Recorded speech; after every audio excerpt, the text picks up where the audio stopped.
Hello and welcome to Recurrence Relations. This is our first video on this topic, and in this video we're going to be defining what a recurrence relation is and looking at some of the terminology and notation around this topic before we look at going on and solving some of these problems. So first of all, what is a recurrence relation? Well, a recurrence relation is a definition of a sequence where one term is defined in terms of previous terms. So you might have something like an is equal to some function of the previous term. Okay, this is an example of a type of recurrence relation. But it might not just be the previous term, it might be more terms than that. So we might have another sequence as a function of the previous term and then the one before that, say.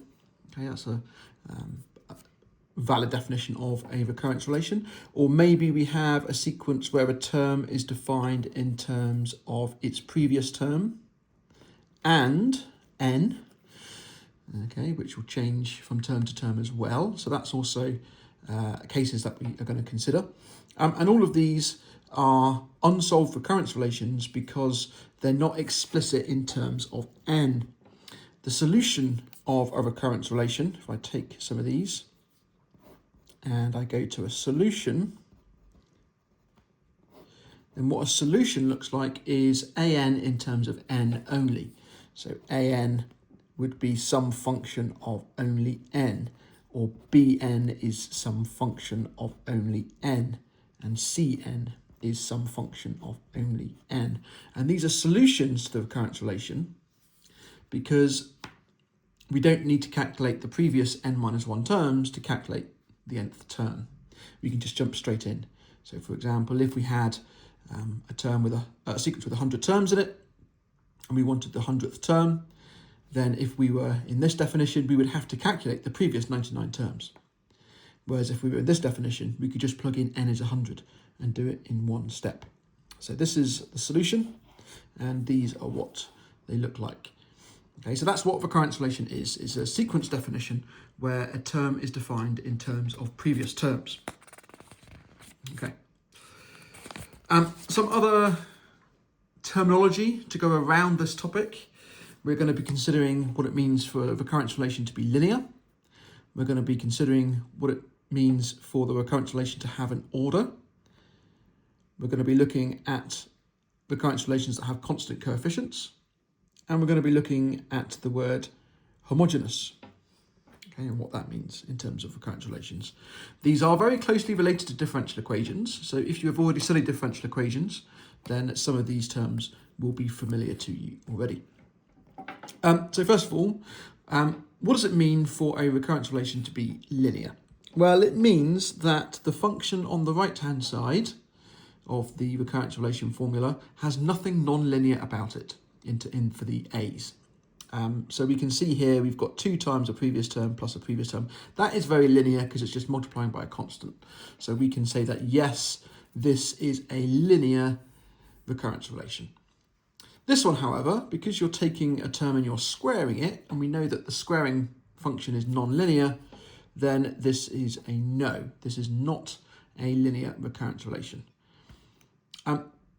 This one is a linear recurrence relation because although you've got a variable times a variable, it's the a's that matter.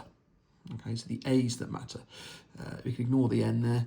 There's nothing non-linear about those a's. So that is a linear recurrence relation. Again, this one, also a linear recurrence relation, although you know we've got a quadratic here. It's the a's that matter, and this is linear in A. So it's a linear recurrence relation. This one here, r is a constant, r times an a times a 1, that's linear, but then we've got r times an a times a negative a. So that is going to give us a quadratic term, so therefore this is not a linear recurrence relation. This one is linear. And this one at the bottom, we've got a sine function going on, and the sine function is not linear. So therefore this is not a linear recurrence relation. Okay, so that's what it means to be linear. Is the right-hand side a linear function of a's? Okay, the order.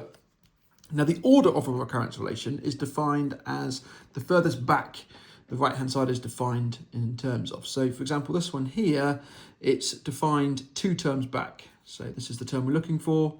It uses the previous term and the 1 2 back. So therefore this has an order of 2. This one, the next term is defined only in terms of the previous term. So therefore that has an order of 1. This one, it doesn't use the previous term, but it uses 1 2 back and it uses 1 3 back. So the furthest back is 3.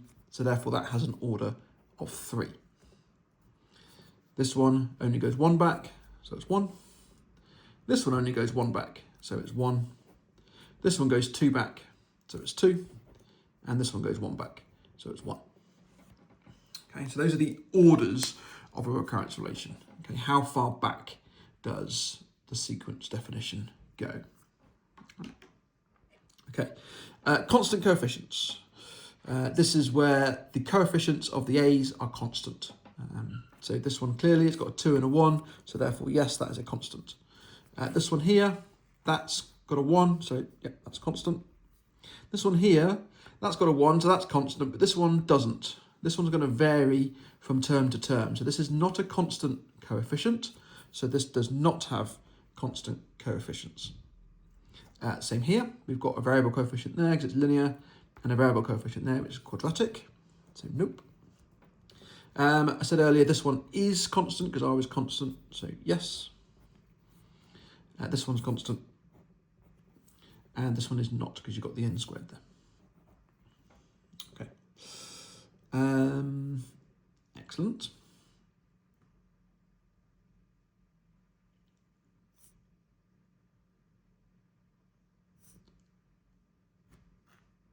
Sorry, this one is because there's no A there, so it's not a coefficient, but that's a yes. You wouldn't see ones like this on this course anyway, but okay. And then homogeneous.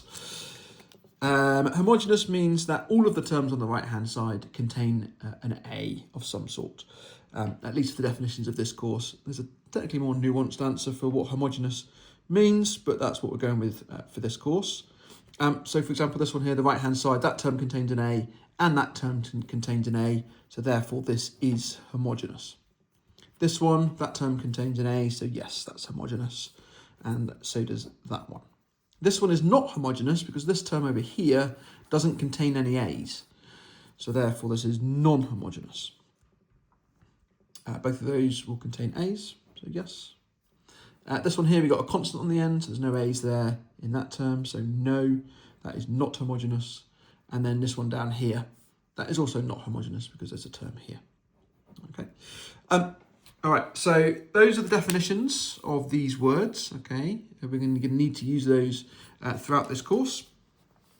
Okay, linear, there's nothing non-linear about the A's on the right-hand side. Order, the furthest back we go in our recurrence relation definition. Constant coefficients, the coefficients of these are constant or not. And then homogeneous, does every term contain an A or not?